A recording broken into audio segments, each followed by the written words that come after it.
Hello, my name is Flynn, and you're listening to the Liminal Universe podcast. Last episode, we continued playing Nemoiopolis on Twitch, and we'll continue to play that more in the future.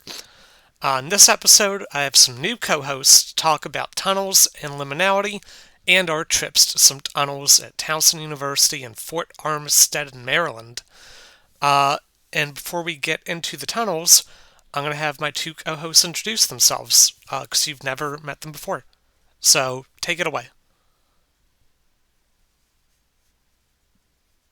All right. Whichever one Hi. of you. Yeah, I got you. Yeah. So I'm Thomas. I am a geography student at Towson University, um, getting into kind of exploring a lot of these, you know, hidden spaces that exist in our world. Very interesting stuff. Hi, I'm Chessie. I'm also a student at Towson. I've also explore a lot of these hidden spaces just in general. Yeah, thank you. I actually met both of them, or at least Thomas, through one of my classes at Towson. I think I mentioned a few times on this podcast that I go there and also study geography there. And yeah, I got to talking with Thomas after having a few classes together, and it turns out that him and one of his friends, Chessie over here, were also interested in exploring some places, and that apparently Chessie listened to my podcast too, which was super cool. And so, yeah, we got to talking about spots to explore, and we found out that Towson had some tunnels at one point, and I thought that would make for a really cool episode to go and explore those.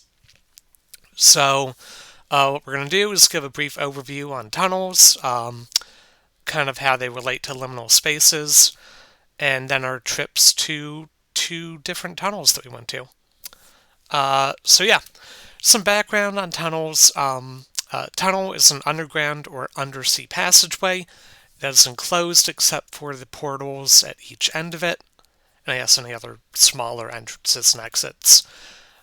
Tunnel can be for foot or vehicular road traffic, rail traffic, or for a canal, among other uses. Central portion of a tunnel for rapid transit networks, those are usually in them. Uh, some tunnels are used as sewers or aqueducts as well, to supply water for consumption or for hydroelectric stations. Utility tunnels are used for routing steam, chilled water, electrical power, or telecommunication cables, as well as connecting buildings for passage of people and equipment. Um, and we were in a tunnel Towson that was used mostly for like water transit. But they do have utility tunnels that we were not able to get into. Secret tunnels can also be built for like military purposes uh, by people for smuggling weapons, contraband, or even people at times. Other types of tunnels include wildlife crossings, which are built to allow wildlife to cross barriers like roads. Tunnels also can be connected together in tunnel networks. So the definition of tunnel also kind of varies pretty widely. Uh, in the UK, a road tunnel, for example, is defined as a subsurface highway structure enclosed for a length of 150 meters, or 490 feet for us Americans. In the US, the NFPA defines tunnels as an underground structure with a design length greater than 23 meters, 75 feet, and a diameter greater than 1,800 millimeters, or 5.9 feet. Predecessors of modern tunnels were adits. Oh, did you have something to add in? Hmm? I thought I heard one of you make a noise. It might have been a bit of feedback, my bad. Oh no, that's fine. Like I said, you all can jump in at any time. By the way, now I Sure. Yeah, ask I have for. some stuff about the Towson tunnels specifically, but that'll be after this like general. Oh, yeah, yeah. Yeah. Like Okay. overlay. Yeah. Yeah, and we're almost through the just Yeah. general info. But I yeah, got you. I'm following predecessors of along. modern tunnels were adits that transferred water for irrigation, drinking, and sewage. The first canats. This is also from where I got some of the definitions of tunnels. So I don't know how to pronounce that word. Were known from before 2000 BC, so like early tunnels and prototypes of them. Uh, Around this time, tunnels were also used by reptile and mole people that control our society to this day. A major tunnel project must start with a comprehensive investigation of ground conditions by collecting samples from boreholes and other geophysical techniques. Some considerations that people have when making tunnels. Uh, they must include the amount of time a tunnel can support itself without the extra support structures being added after initial excavation, the presence of groundwater, and the shape of the tunnel as well. Um, some methods used to create tunnels include cut and cover, boring machines, clay kicking, sprayed concrete techniques, pipe jacking, box jacking, and drilling and blasting. And some notable disasters that have happened with tunnels include the Hawk's Nest tunnel disaster, which wasn't so much of like a disaster as like maliciousness by the company that built it and negligence. The Gothard Road tunnel disaster, the Balvano train disaster, and the Paris Metro train fire. Uh, Tunnel uses again include things like military, transportation, smuggling, mining, transit, power, you name it, things for utilities. Tunnels also occur in nature from like lava flows, erosion and collapses, and also from animals that make tunnels. Though, of course, these types of tunnels are not as grand as like train tunnels, transit tunnels, etc. Uh, the way that tunnels relate to liminality, at least in my opinion, and you all can chime into your thoughts on this. As I've said on previous episodes, tunnels feature pretty heavily in liminal space content. The main subreddit alone for it has dozens of just highly upvoted and commented on images of tunnels. Uh, and I think that they're just great examples of places that exist to transport someone from one to another. They're not meant to be locations that people stay in the long term. Like their purpose is inherently liminal. I liked what you had to say about the fact that like the openings of the tunnels were portals, right? That does kind of evoke that imagery of it like transporting between two spots. Mm-hmm. Yeah, you enter one way and you come out to a whole new view, a whole different world on the other side of it. But yeah, do you have any other thoughts on like how they relate to liminal spaces, or you ready to go into Towson tunnels?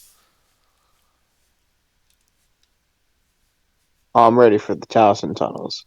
Nice. Yeah, I did want to put in briefly that I want to make sure I covered how they relate to liminality. You wouldn't believe it, but I get comments sometimes that say like, "Oh, like this. How is this liminal? How does it relate to it?" I think that like the Centralia episode had that a bit. And I'll reiterate that not every single episode is going to directly relate just to liminal spaces. Some of it's like tangentially, but I did think that tunnels are very much inherently like a liminal space. Yeah, I And definitely agree with that. It's Liminal purism. well, yeah, you'd be surprised. Not just that I get it's comments, but that they have mentioned that. But yeah, so we did say that we went on some trips to tunnels at Towson, and before that, talk about kind of how we got into that. So the first tunnel that we explored was near the garage by the College of Liberal Arts at Towson University, near the Towson Town Garage there. Uh, so bit of overview of Towson University itself. It's a public university that was founded in 1866 and is part of the Greater University System of Maryland. It has over 20,000 students. It sits on about 329 acres. Its mascot is the Towson Tigers. They compete in NCAA Division One. Towson University has also gone through several different names. It was first founded as Maryland State Normal School, located in Baltimore on Pecos Street before moving to Towson in 1910, then became the Maryland State Teachers College at Towson in 1935, uh, then Towson State College in 1963, and then to Towson State University in 1976, and then finally Towson University in 1997. And the college has expanded greatly since it moved to Towson over the years. I don't have all the list of construction, but several new buildings have been created there over the past few years, and lots of renovations as well. Uh, yeah, and before, again, we actually went into the tunnels. We did do some research at Towson University. We paid a couple of visits to the archives there, who were also very helpful with our research. Some of the pictures that you all will see on Imgur on the link for Towson University. There are two links for this episode.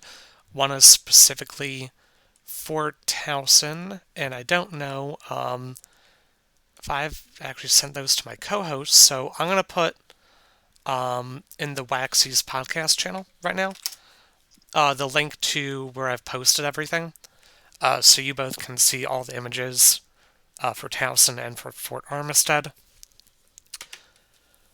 But yeah, so on the Towson link, we actually have images of plans of some of the tunnels going back over 100 years to 1914, and they have not been digitized, so we had to physically go to the archives and look at the images, handle them, and yeah, we had to be pretty careful with all that.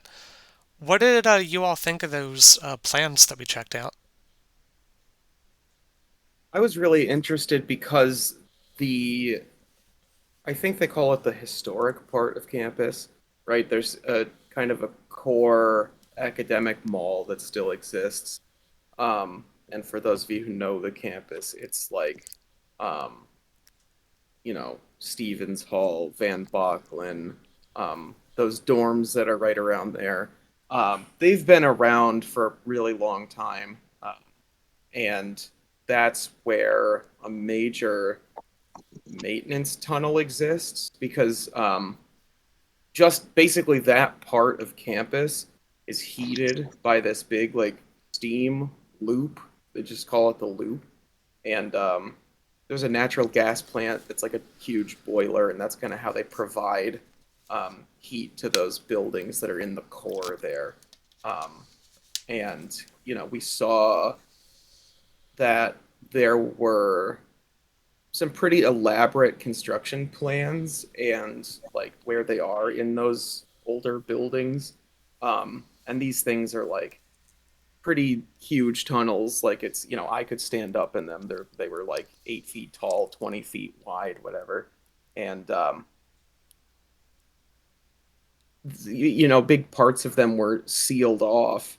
Um, it's interesting that they're like sealed off. It's almost like a catacomb, right? It's like they still exist, but they're just untouched and they like don't have their purpose anymore. But plenty of the parts that we couldn't get into because it's inactive use for the heating system are obviously still traversed by the maintenance workers of the university. Yeah, and I'm lucky that we have you on this episode because you're pretty much an expert on like these locations on that campus. You've been around most of the school, just for like work that you've done. I have, yeah. Like I've done a lot of work with like the planning department. I worked in the office of sustainability, and I just kind of saw how these how do I put this? These various kind of things flow on our campus, right? Storm water, our electricity, um, our plumbing. Like there's an entire uh, system that helps the university function, and it's hard to notice unless you're um, doing all that kind of work and peering off onto the sides and like into these little access spaces. Yeah. Um, and we did, I think, see parts of those tunnels, or at least what we thought were parts of it, near one area of campus.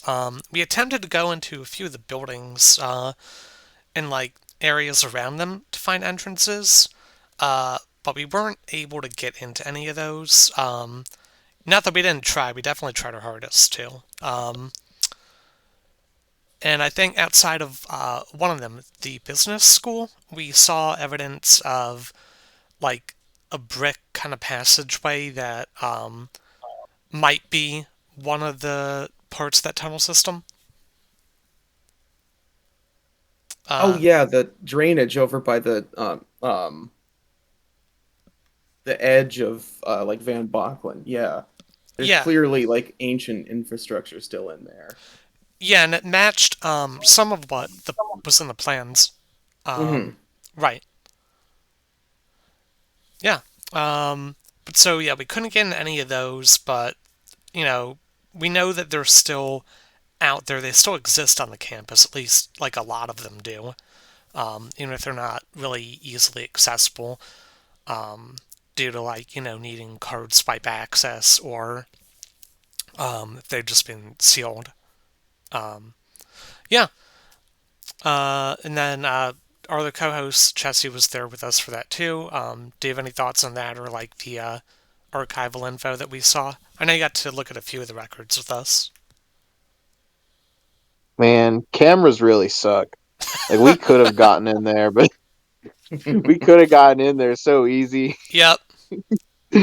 Nah, it's not worth the risk. But yeah, if somebody really, if we really wanted to, we could have just popped a manhole cover. True. But it wasn't meant to be. Nah. Ah, damn cameras. Yeah, I told I don't know if I mentioned this in this podcast before, but when I was doing I think episode 6, and I went to Lake Forest Mall for the first time for this podcast. Like I'd been there hundreds of times growing up. It was just for this podcast. I went through one of the back hallways on my own, and I filmed some videos of it. And I posted them on YouTube. I thought nothing of it, by the way. But when I went through them, one of them I saw way up in the right on the ceiling a camera, and I kind of like noped back and like ended that video shortly after that. Like 3 months after that, I got a comment on that video from some dude saying, "Oh, I bet you didn't see that camera that we had there." And I was like, "Okay, that's really creepy." So yeah, those are such a nuisance when it comes to doing any urban exploring. Thankfully, Mhm. one of the other places we went to does not have cameras because they would have been ripped out a long time ago. Uh, Sold for scrap, of course. oh yeah, yeah. They wouldn't have fucking lasted a day in there. So yeah, after going through the archives, we planned out a day. Um, we were trying to do some exploring, and we were hanging out just one afternoon on campus, and we were near the College Liberal Arts building.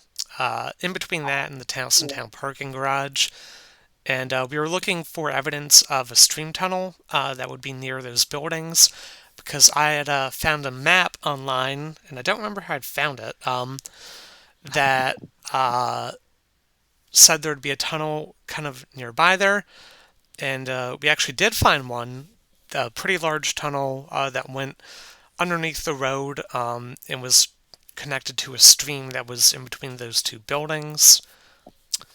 Uh, and yeah, we're gonna go and talk about that. Um, yeah, so you can see on Imgur, one of the two links for Towson University has a bunch of pictures of this tunnel. This is the first that we got into, the only one on Towson that we actually really got to explore in any meaningful way. I think that this was really cool though. When we went in, it was, you know, like pitch black in there. You could see a little bit in because we went in like around 3 or 4 p.m.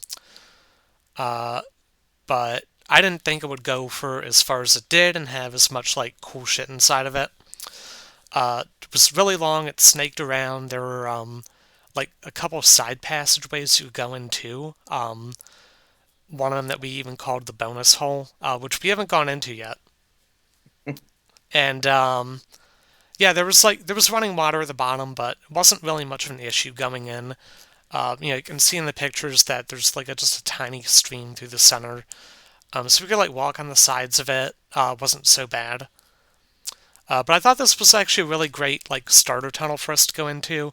It was just us, inside of it, so we weren't like rushed by anyone. There weren't any issues with that. Uh, yeah, shot us out on another end of campus, past the like football, or I think baseball stadium, right? Uh, Yeah. yeah, it was in like the baseball stadium, and I think near like the one of the health science buildings. I think that's where it says it ends. But it took about a solid like 20, 25 minutes to walk through it.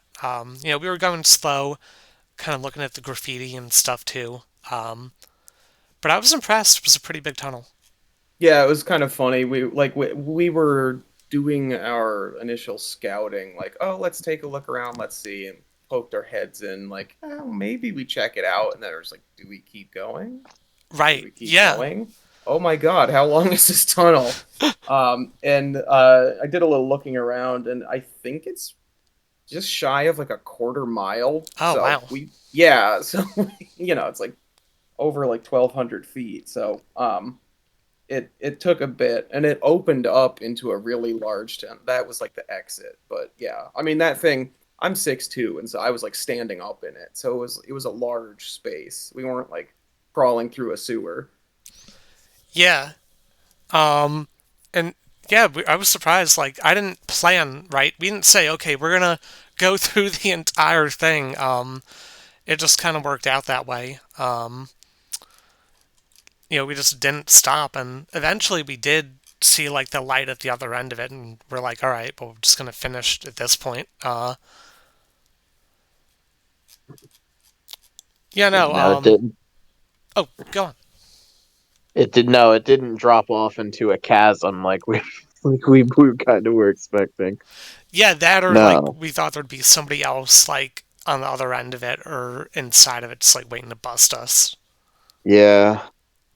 No, but there's this wonderful stream network that goes around Towson's campus, and the tunnel just per it well was a part of it. It was a like I guess a canal for it, and it was very very beautiful.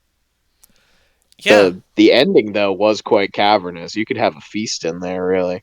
Oh, yeah, yeah. Oh, Especially near where it had that bend in it, Yeah, you could have an entire dining hall in there. right? I mean, you never know. Towson might be cheap enough to do that. Yeah, definitely. Yeah. The graffiti was also wonderful. It was just the whole backlog of like at least a decade. If it, I like, we don't know when that tunnel was put in exactly. But it has to be like at least over a decade old, and you could tell there was like a Dick Bud, a Pokemon Go symbol. Like Right. There was like a it was really, SpongeBob. everything yeah. was in there. Yeah. I have some of the graffiti that I took pictures of. If you all want to see some of it on Imgur. Yeah, there was a whole wide variety of it. There was some surprisingly wholesome stuff in there too, like trans rights graffiti. Yeah, I was impressed. Like there was some really cool, unexpected like artwork in there, like you all said. Uh, yeah, I think that was a really great starter tunnel. And getting out of it was a bit annoying given how steep the hills were at the exit that we chose. It was Uh, also cold and raining. yeah, that's true. It was.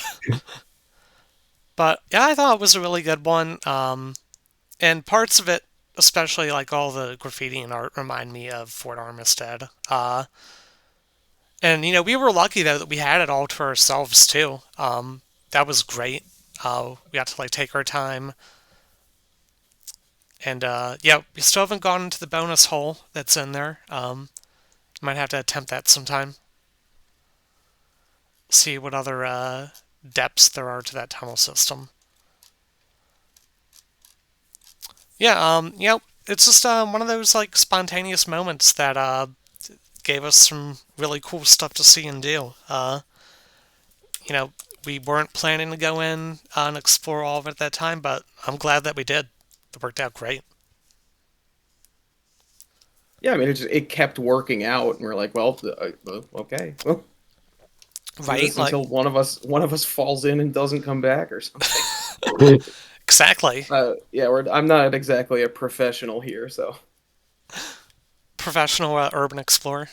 no, not You might really. get there eventually if you stick around with Maybe.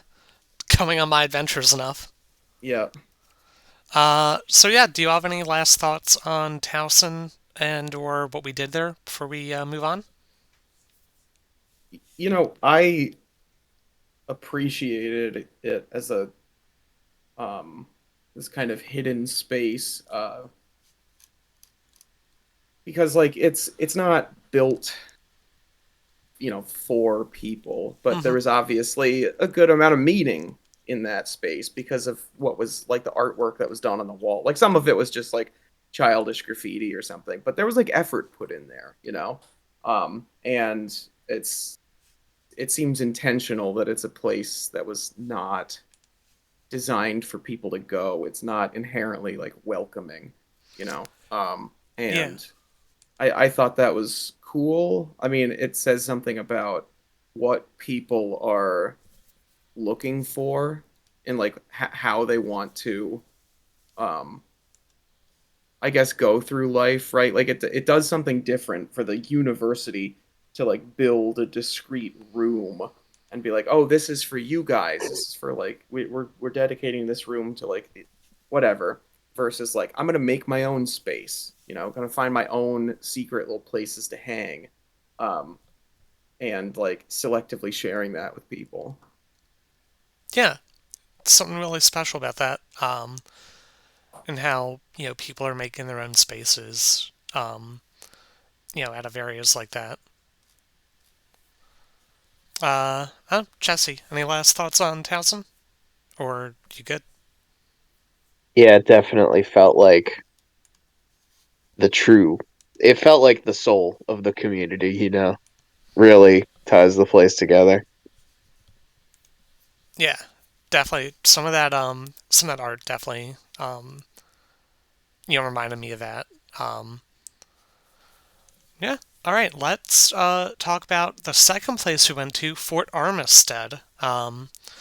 So we went actually just a couple of days ago. I think this is probably some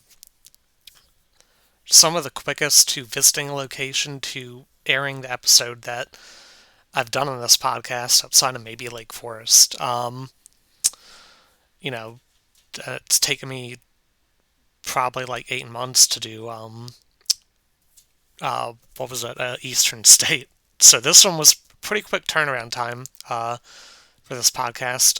Fort Armistead itself was a United States Army coastal defense fort active from 1901 to 1920 that defended Baltimore, Maryland. It was named after Major George Armistead, who was the commander of Fort McHenry in the Battle of Baltimore in 1814. Fort Armistead was constructed between 1897 and 1901 as a coastal defense base. In 1917, the artillery was shipped overseas for World War I. The four gun batteries, so the artillery, were named after noteworthy soldiers, uh, and those were Battery Winchester, named after James Winchester, who was a Maryland officer in the Revolutionary War and a general in the War of 1812. Battery McFarland was named after Seth MacFarlane, the creator of Family Guy. Just kidding. It was actually Daniel McFarland, an officer killed in the War of 1812. Battery Irons was named after Joseph Irons, killed in the Mexican American War. Which, some of these accomplishments, are like they were a general, they were a noteworthy soldier, and then the last two were people that they were named after guys that got killed. I don't know if they actually really did anything. Uh, Battery Mudge was named after Robert R. Mudge, who was killed in action against the Seminoles. Doesn't it didn't really say when. I didn't look too much in his history, but probably good for the Seminoles. It was briefly reopened from 1942 to 1944 during World War II, where it was used as an ammunition storehouse. And that's most of the background on the fort. Pretty much everything I covered on that can be found in the links below. There's a short video with a local historian that covers all that if you want to watch that. Um, yeah, do you all have anything you want to talk about the fort before we get into our trip there? I don't know if you have any more info on like the history of it that I may have missed. No, not Yeah. really. I mean, it exists today as like a public park, but like, Yeah, I was thinking about like the liminality aspect of it, and it is like this. The purpose of the place is long gone, and it really was. I don't even think it ever actually defended anything. I think that and yeah, Fort Carroll were built with the intention of defense, but they never got like right. They never needed it. deployed. Yeah, yeah. Yeah, like the redcoats Um, never came back up through the bay. yeah. But so like it is this like it's this like temporary holding place. Like it's an in between, right? They used it for munitions store. It had an entirely separate purpose, and they ended up using it as like a place for like munitions to temporarily be. Yep. Mhm. And yeah, like you said, it became a park where apparently it's been a pretty popular place among people to like hang out, rave, um, party, do drugs, have sex, whatever, other illicit activities. When we went, we actually saw probably about 5 or 6 people, and most of them were just kind of on their own, wandering around. Maybe even hoping that like we weren't there, so they could just do whatever they wanted to there. Uh, but yeah, it's a public park. Anyone can go there and drive pretty much right up to it. Um, we saw some people that had like probably like fishing equipment. One of them maybe a crab cage in the pier by the fort. So people do use it, although given that there's tons of trash and illicit activity that happens there, most people probably don't actually use it for like a park. Um, yeah, so when we were outside of it, yeah, we noticed like the garbage and graffiti pretty much right away. It's like everywhere on the outside and on the inside of it. I think that there's almost no wall on that fort that has not been covered at this point with some type of artwork or, saying in graffiti. Uh, yeah, we started out on the roof of it, just kind of checking out all the different like art that we could see. There were holes where you could tell like the gun batteries used to be, and I thought it was cool, just kind of overlooking all the different like stairs, things that used to be there, all the evidence of like where stuff used to be, walking out over the overhangs. We saw tons of, again, graffiti. Some of it was kind of interesting. Some of it was pretty funny up there. Um, yeah, and like all before we actually went inside of it, we walked down the stairs. We checked out most of the upper level and like the second level of it. Looking at the holes from above, we could see um, like uh, kind of chutes that would take you if you drop down like all the way to like the inside of it. Like some of them were called like the hellhole, which is kind of funny. And we joked that some of those were like the new bonus holes outside of the one at Towson. Uh, and yeah, I thought it was pretty cool just going by the exterior of it. I'd been there once before, a couple years before this. Uh, I don't know. What did you all think of like the initial impressions of it before we like even went inside?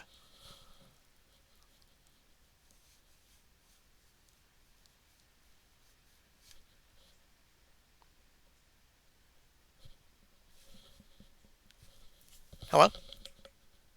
I'm sorry, did I disconnect? Oh, are you both there? I'm here. Yeah. Yeah. Oh yeah. I was I, wondering, what do you think of the fort? Like before we actually started going like into the tunnels and stuff, like the the catacombs. first the first thing I noticed is just how I guess like oppressive it kind of is. The entire thing is just concrete.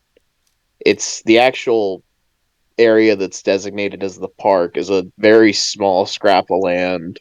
It's Yeah. just completely surrounded by industrial development. Like there's like some type of like shipping pier on one end, and then there's some type of other. I think like a. I looked it up. It's I think a chemical processing plant on the other side, and there was some type of argument happening on the graffiti on the fence of one of the plants.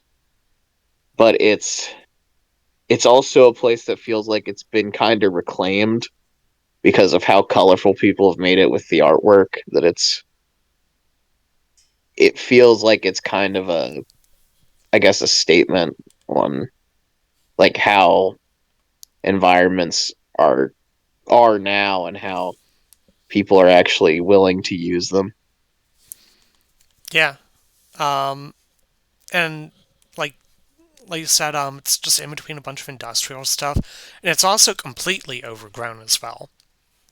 Mm-hmm. It's definitely just in like total disrepair. I don't even know if they ever wanted to reactivate this, what the hell it would take to do that. Oh, I think that's long gone. Yeah, There's a lot like of cracks in the foundation. Yeah, I mean it is interesting that there were um, like there's like trash cans there. You know what I mean? It's not like an abandoned fort, but it's deactivated. The trash cans were completely full, so it's like a place that just like it it stopped being in service for military purposes, and then it also has like totally frozen on um its use as a park. But people are still there, they're still hanging out, and there was regular traffic, right? We went on like a random Monday and ran into, I want to say total like a dozen people that we saw. yeah, and it was like a Yeah. Monday at like 1 p.m. and Mm-hmm. people were still there. But yeah, it definitely would not be my first choice of a park to just hang out at if I want to go to a park. It's great if you want to, go for some urban exploration or whatever else some people do there. But there's nicer parks. Hopefully, I haven't been to many Baltimore parks, but I assume that most of them are nicer. Druid Hill's under construction. We go into Fort Armistead. Right? Like, damn. Uh, um, so yeah. Eventually, we didn't first get to the bottom level of it. It was on the second level of the park. that we found one hole with a like 4 or 5 stairs that kind of took you under the dirt. And that was the first one that we took to get into the fort. I went in first. We turned our flashlights on, and that was how we first went through the tunnels of it, which I think you can see in like the fourth picture that I took on Imgur. I think that's the one that is. I thought that it was um, really really interesting inside. You could see from above in the holes that it was just covered in all types of trash on the inside. Again, I don't think there was a bare patch of wall in that hadn't been covered by something at this point. Uh, but it was dark. Didn't actually smell much inside of it. Like we were using masks and respirators, but I guess it had good enough ventilation. And I thought it was definitely pretty spooky though. Like we went in, like I said, at like 1 p.m. on a Monday. It was sunny out. Um, it was pretty good weather, and even then, parts of it, there was like no lighting, of course, inside. So once you got away from the tunnel entrances and exits, like you had to have a flashlight. Uh, so I thought it was definitely pretty spooky inside of it. Definitely, one of the creepier spots I've been to. And yeah, we had to actually go through, I think, 3 or 4 different entrances. They weren't all connected to each other. So after we got through the first few rooms, we thought maybe that was it, but then we moved farther down the fort, and there were other ones that were just connected like to their own little system, and like it just kept going and going and going. And I thought that was really cool. That every time I thought, okay, we've explored everything, here's a new set of passageways to go through. So that was really cool. Yeah, it was kind of disorienting. There were all these chambers, and I know what the purpose of the fort was, but I was kind of looking at the layout of each of those things, and I was like, what could this have possibly done, right? There was that slab that was like right in the middle of that one chamber that The sex bed? Yeah, yeah, the sex bed. that's And I it. was like, what was that doing when it was like in practice? Like there were so many like choices about making these weird little like walled in like nooks and whatever. Yeah, Um or maybe the it soldiers just used it as the sex bed. I maybe don't they know. did, I don't yeah. know. Yeah, I mean it was just a concrete cube that was just laying there and I was like I have no idea. I know the notches in the walls. I believe those were definitely for lanterns. Mhm. Some of Oh, the ones, that's some what of the those were ones for. that were, but I'm not sure. I No, still that's don't know what cool. the fucking sex bed was for because the sex bed takes up that whole hallway. Almost it's there's barely enough room to move around it. So I have no idea why that's there. Right? God, I can't even imagine like doing that there. Maybe when there was less trash at some point. Yeah, like that's one of the images that we have on Imgur I took of the sex bed. And I lost a water bottle there, so I've actually contributed to the trash in there now. Uh, I took a piss. yeah, we've all left our mark in one way or another on that fort. Thomas's drone scraped the wall a little bit. Yeah, Yeah, slammed into it cuz I'm a shitty drone pilot. we've all made the fort just a little bit worse in our own special ways. Mhm. And I stole a brick from there too, so that was cool. Uh, want a little souvenir of it. Yeah, I thought it was really cool. I took a few videos of just me like re-walking some of the routes that we did in there. Um, I thought those came out really well. But like, yeah, the graffiti in there was really interesting too. Like some of it was pretty old. Some of it was like really recent, within at least a couple years. Uh, Thomas got like a bunch of really good shots of that, and I've included some of those. like the Crack Rocks Hell Yeah one, Hmm. like that creepy Mothman that was in there. I didn't include that one dude's playlist in there. I'm not going to give him free advertising. Uh, Yeah, that was very cryptic. It was all written out, and I was like, "What the hell is this?" Turns out there's some like folk singer guy in the Is it like a area. SoundCloud rapper? No, no, no. He's like a bluegrass guy. He plays banjo and stuff. yeah, he put his That's whole so album fucking playlist. lame. Yeah, it took me a while to figure it out because it's not like all on Spotify. And then I was like, "Oh, it's this." It was just a whole album. Right He at didn't I like was first, leave really his name hoping it was. thing. right I at was first it hoping looked like for some some like schizo thing. different thing. Hmm. Yeah, yeah, exactly. Like his own Ten Commandments.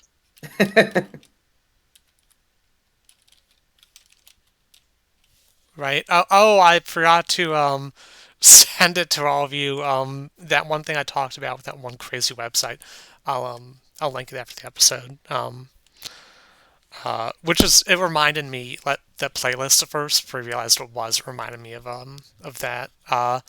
Yeah, there's like a polywhirl in there. Oh, there was that white people are retatted graffiti that was funny. So people thought that was hilarious on Imgur. Hmm. There was like that fox on the outside that was like smoking a blunt that was like really well Yeah. done. Hmm. Yep, like that's in there. And I don't know, like I thought it was like really just cool on the inside of it. Like I didn't know what to expect going through the tunnels. Like all the rooms had like these little like side rooms. There were like loops. There were like divergent paths in a couple of them. Like I'm glad I went with like you two and just with anyone in general because like even at that time of day like I would have been probably a little bit creeped out if it was like my first time there. Like you don't know if someone's like hanging out in any of those side rooms or not. Like they could be and you just like wouldn't even know. um Yeah, because it's not quite abandoned, right? But it's not quite like monitored. You right. know, Like it's not like when you do urban exploration or whatever, you're going into places where like people aren't anymore. But like this is like open to the public and they use it. So it's just like it's kind of weird. I haven't seen anything like that where it's like so unrestricted yet like you're welcome to be there. You're not like yeah, it's a getting into rarity. something that's like closed. Yeah. Because most urban exploration things they're usually in abandoned places or soon to be ones, but they're restricted a lot of time. Like you said, like they're heavily monitored by like security of some kind, and you just really don't see that a lot. Where it's in this state and it's like any of those other places, but you can go there, right? You're not going to get in trouble for it. And I really wish a lot more were like that. Um, it's definitely a hidden gem in that sense, not in any other way. And like Chelsea, you'd said you'd been here before too, right? In the past. Yeah. My back in the '90s, my father raved at Fort Armistead a few times. Nice. So I had like a psychosis a few years back, and so he took me to Fort Armistead for some reason. Again, I And can't I tell if don't. that was to make it better or enhance it. So I it worked. I mean, I enjoyed doing it. I really want, but I really wanted. I was really enjoyed being able to come back and fully explore it. But a thing about liminal spaces is that it's, I guess, strangely familiar, right? Because they usually end up being pretty, I guess, uniform, but there's some weird feeling about being in a place that was like made to be a fort and then it really ended up not being a fort and then became a park and Right. kind of barely is a park. And then also being in a place that like my dad was at like 30 years ago doing the exact same thing. it all just felt really weird. To Oh yeah, time is a flat circle. Hmm. it is. I mean, hell, you never know. He might have contributed some of that stuff that we saw in there to it. Maybe he's the one who had sex on the bed. Oh, he had sex on the sex bed. That's probably where you learned the nickname from. Uh, It's yeah. also written on it. So Well, okay, yeah. You know what? Very helpful labels, yes. Right. jump, just Yeah. pointing off the pier. Oh yeah, yeah. The pier outside of it. I have one picture of that looking towards the fort. But yeah, there was like a gap in some of the wooden railing that just says jump. So yeah, some of that There shit was is all. pretty funny there. There was also the hellhole that we never got to the bottom of. Yeah, we couldn't tell. We could see there was a bottom of it. But we couldn't tell um, like where How it to get into connected. it. Yeah, some of the holes at the top, we could tell um, when we got to that part at the bottom of it. What they were like where our bumper was. We figured out like where some of that was and like the lowest levels of it. Uh, and I'd say we did really good. As far as I know, we saw every part of the interior of it except possibly the hellhole. And I think there were only like two of the side rooms that I personally didn't go into because they were literally covered in camel crickets. For some reason, they all stuck to the side rooms mostly. They weren't really as much in the main areas, at least that I saw. It was surprisingly free of wildlife too. Wasn't like a lot of that. And like we did good though. One of the videos I linked of Fort Armistead in the sources, there was some dude who tried going in it. And, like he wussed out hard. Like not to judge someone, but the if you watch it, it's like 10 minutes long. And he attempts to go into like two of the entrances that we went into on the bottom, and he gets like 10 feet in. And he's like, "I'm not going in here. Like fuck this." Like even during the day. Uh, so like there's at least one urban explorer in here that we were much braver than. Uh, oh, even Dan Bell, who did the Dead Mall series, who's from Baltimore, he did a video on this. And he went at night, so I'll give him some credit for that. But like he was freaking out about it too. Whereas like all of us were like calm. We went through every bit of it we could. And I think that this was like a really great just experience. Being able to do like this type of urban exploration, which I can't say I've really done in this podcast before. Like when I went to like Lake Forest Mall, that was still in use, even though most of the tunnels and back rooms really weren't. Um, like even the abandoned office space was like just a section of it. Like Centralia, Pennsylvania, that was kind of like that. But I didn't really go in any buildings, of course. And so it doesn't have the same kind of vibe as like going into a place like the fort did. It was kind of a first for this episode, for this whole podcast, and for me.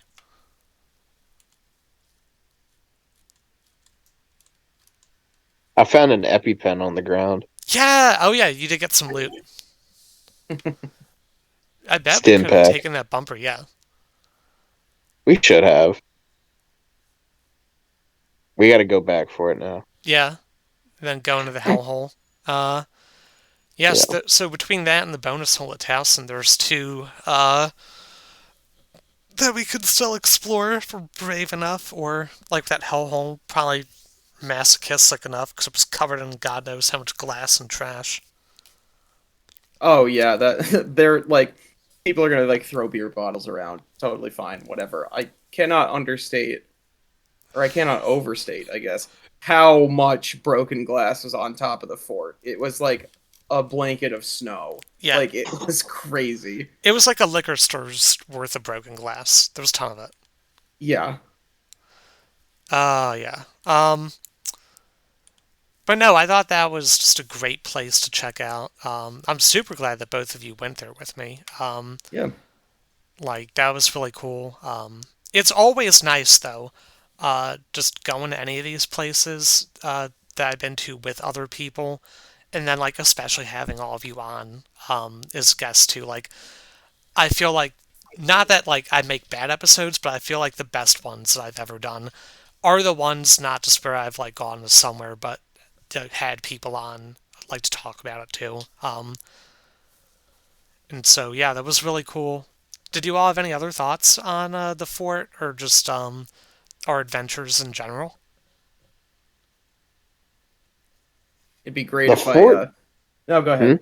Oh, Go go ahead. on, whoever. I was just gonna say that the fort's just designed really weird. It's like hidden behind like a hill, and it's just really long.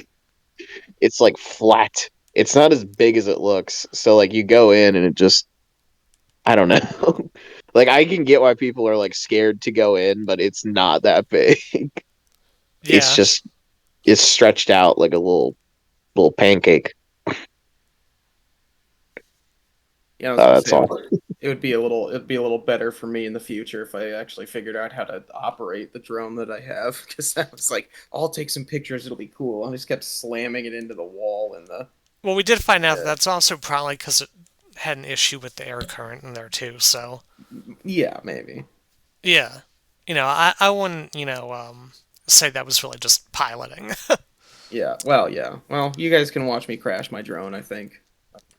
Yeah, Someone's gonna link some of it. um, and I did link a couple pictures that came with that, especially one of the drone going into one of the tunnels. That was pretty cool. But yeah, hopefully I'll be able to get you on to go into more places in the future. Not everywhere I go, as you all may have seen other episodes, is a hellhole like this one is. Sometimes they're pretty nice. So if you all want to go to any other spots, you're more than welcome to join me on any other adventures or even just be on other episodes too. You know, I have guests all the time, so you're more than welcome to just do that no matter what the topic is. Yeah, that about covers both of our trips. Uh, and what I do with pretty much every episode is I have some homework for listeners. They want to submit stuff. So this time, if you want to do that, share any pictures or video that you've taken at any abandoned places and or tunnels that you've been to. You can send them to my Discord or my email. I always have my email linked below with all my contact info. And yeah, I would love it if anyone wants to share any cool stuff that you've taken before. And on next episode, I've teased this, I think, for like 3 episodes in a row. I really am going to do finally my trip to Eastern State Penitentiary in Philadelphia. I think I've put this off long enough, so I can't wait to share about that on the next one and post all the pictures and videos I've taken of that. It's finally here. I'm finally going to do that. Uh, and then, yeah, after that, I have some really exciting plans as well. Thank you again to both my co-hosts, Thomas and Chessie, who also goes by the Bitch of the Bay. Do either of you two have any thing you want to add in before we close out?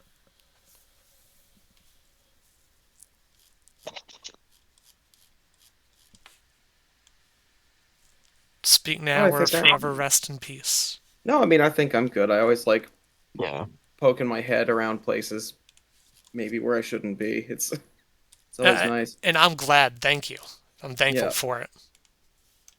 Yeah, I have a tendency to wander. Hmm. Do a bit of meandering. Yeah. Well, all right. That about covers this episode. Hopefully, look forward to the next one in probably like a week and a half, 2 weeks. And thank you all for listening and joining in. See you all soon.